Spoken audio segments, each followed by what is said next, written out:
लुधियाना पश्चिम उपचुनाव केजरीवाल का master stroke या राज्यसभा की रणनीति। पंजाब में लुधियाना पश्चिमी विधानसभा उपचुनाव को लेकर आम आदमी पार्टी पूरी ताकत झोंक रही है। दिल्ली के पूर्व मुख्यमंत्री और आप के राष्ट्रीय संयोजक अरविंद केजरीवाल को चुनावी मैदान में उतरकर प्रचार कर रहे हैं। उनके पंजाब में लगातार हो रहे दौरे और जनसभाओं ने विपक्ष को आक्रामक रुख अपनाने पर मजबूर कर दिया है। हालांकि इस उपचुनाव की तारीखों की अभी आधिकारिक घोषणा नहीं हुई है, लेकिन आपने पहले ही राज्यसभा सांसद संजीव अरोड़ा को प्रत्याशी घोषित कर दिया है। इससे राजनीतिक गलियारे में ये अटकलें तेज हो गई हैं कि क्या पार्टी केजरीवाल को राज्यसभा में भेजने की योजना बना रही है। विपक्षी दलों का मानना है कि ये रणनीति केजरीवाल के लिए संसद के ऊपरी सदन में जाने का रास्ता साफ करने के लिए बनाई गई है। केजरीवाल की पंजाब में सक्रियता और विपक्ष का हमला।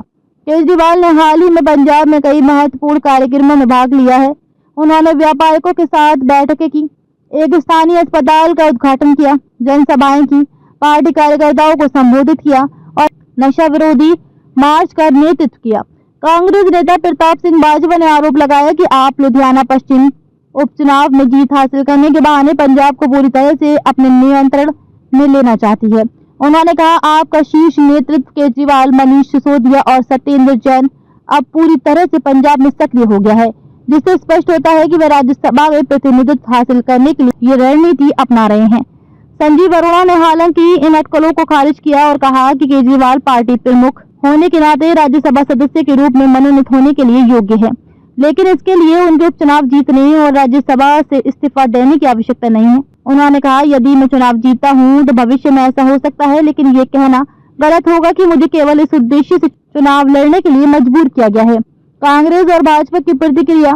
पंजाब कांग्रेस प्रमुख और लुधियाना के सांसद अमरिंदर सिंह राजा वारिंग ने कहा कि लुधियाना पश्चिम में आपकी स्थिति कमजोर है और यही कारण है कि केजरीवाल और मुख्यमंत्री भगवंत मान ने वहां लगातार डेरा डाल रखा है। उन्होंने कहा, आपके नेता एक राष्ट्रीय पार्टी का दावा करते हैं, लेकिन लुधियाना की गलियों में प्रचार करने के लिए मजबूर है। पूर्व कांग्रेस मंत्री भारत भूषण आशु, जो कांग्रेस के संभावित उम्मीदवार हो सकते हैं, ने कहा कि ये चुनाव बदलाव की शुरुआत साबित होगा और 2027 तक पूरे पंजाब में इसका असर देखने को मिलेगा। वहीं पंजाब भाजपा प्रमुख सुनील जाखड़ ने कहा कि भगवंत मान ने लोकसभा चुनावों के दौरान किसानों का समर्थन किया था, लेकिन अब वोट बैंक के लिए शंभू और खनौरी बॉर्डर से उन्हें हटने का श्रेय लेने की कोशिश कर रहे हैं। विवादों में घिरी आप। 18 मार्च को जब केजरीवाल और मान ने लुधियाना के पुनर्निर्मित सिविल अस्पताल का उद्घाटन किया तो कांग्रेस और शिरोमणि अकाली दल ने इस बात पर आपत्ति जताई कि उद्घाटन पट्टिका पर केजरीवाल का नाम क्यों लिखा गया। कांग्रेस नेता बरगट सिंह ने इसे राज्यसभा की स्वायत्तता पर हमला बताया और इसे असंवैधानिक करार दिया।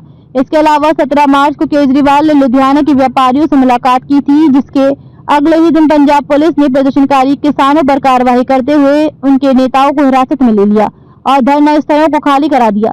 विपक्ष ने इसे किसानों के साथ धोखा करार दिया और कहा कि आप वोट बैंक के लिए किसानों का इस्तेमाल कर रही है।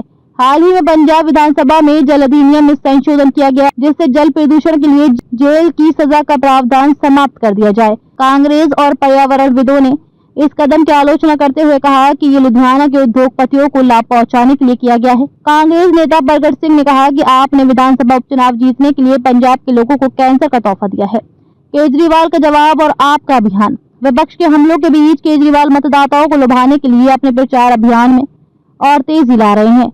लुधियाना में एक जनसभा में उन्होंने कहा, पंजाब में नशे के खिलाफ हमारी मुहिम से पड़ोसी देश पाकिस्तान भी डर से कांप रहा है। जिन्होंने रंगला पंजाब को नशे के अड्डे में बदल दिया है, उन्हें बख्शा नहीं जाएगा। अगर आप चाहते हैं कि विकास जारी रहे तो संजीव अरोड़ा को वोट दें। केजरीवाल ने 1 मई से ग्रामीण पंजाब में नशे के खिलाफ जागरूकता अभियान चलाने की घोषणा भी की। उन्होंने स्वयंसेवकों की बैठक में पंजाब की धरती की कसम खाते हुए कहा कि वे गांव-गांव जाकर नशे के खिलाफ लड़ाई को और तेज करेंगे। निष्कर्ष, लुधियाना पश्चिम उपचुनाव आप, कांग्रेस और भाजपा के लिए प्रतिष्ठा की लड़ाई बन गया है। केजरीवाल की लगातार बढ़ती सक्रियता और आपका आक्रामक प्रचार अभियान इस उपचुनाव को बेहद दिलचस्प बना रहा है। विपक्ष इसे केवल संजीव अरोड़ा की चुनाव तक सीमित नहीं मान रहा, बल्कि इसे केजरीवाल के राज्यसभा जाने की तैयारी के रूप में देख रहा है। वहीं आप इसे पंजाब में अपनी पकड़ मजबूत करने के अवसर के रूप में देख रही है। आने वाले दिनों में ये देखना दिलचस्प होगा कि जनता किसका साथ देती है और इस चुनाव का पंजाब की राजनीति पर क्या असर पड़ता है।